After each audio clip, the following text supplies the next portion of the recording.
నిజానికి ప్రార్థన అంటే ప్రా ప్లస్ ఆర్ధన అంటే చక్కగా వేడుకోవడం అని అర్థం.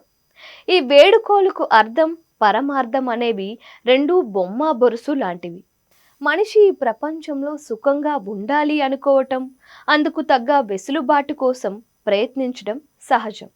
ధర్మంగా ధనం సంపాదించుకోవచ్చు, ధర్మబద్ధంగా కోరికలు తీర్చుకోవచ్చు. ధనం ఇంధనంలా దహించుకుపోతుంది, కోరికలు గుర్రాల్లా పరుగులు తీస్తూనే ఉంటాయి. ఈ విషయం ప్రతి మనిషికి ఏదో ఒక రోజు అర్థమవుతోంది. అప్పుడు ఈ భౌతికమైన సుఖాలు కేవలం తాత్కాలికమైనవే అని ఎరుక కలుగుతోంది.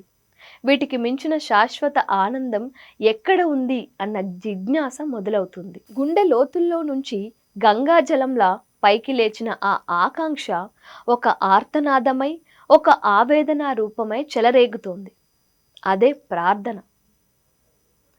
దూడను ప్రసవించగానే గోమాత తన బిడ్డను ఆప్యాయంగా నాలుకతో నిమిరినట్టు భగవంతుడు భక్తులను లాలించి పాలిస్తాడు. పరమ ప్రేమ స్వరూపుడైన భగవంతుడికి తన సంతానంపై ఉన్న అనంతమైన ప్రేమానురాగాలను వరాల రూపంలో అందిస్తాడు. సాత్వికులైన ధ్రువుడు, ప్రహ్లాదుడు శ్రీ మహావిష్ణువు సాక్షాత్కరించగానే భౌతికమైన వాంఛలు తొలగి భగవంతుడి పాద సేవనం అనే పరమానందం కావాలి అని అడిగారు.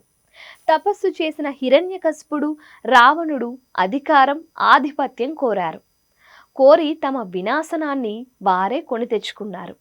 పరుల సుఖాలనే మన సుఖమని, విశ్వశ్రేయమే మనకు శ్రేయదాయకమని బుద్ధిగా జీవించాలని త్రికరణ శుద్ధితో ఆ పరమాత్మకు చేసే విన్నపమే ప్రార్థన. అదే మన ఆధ్యాత్మిక ప్రగతికి తొలి సోపానం.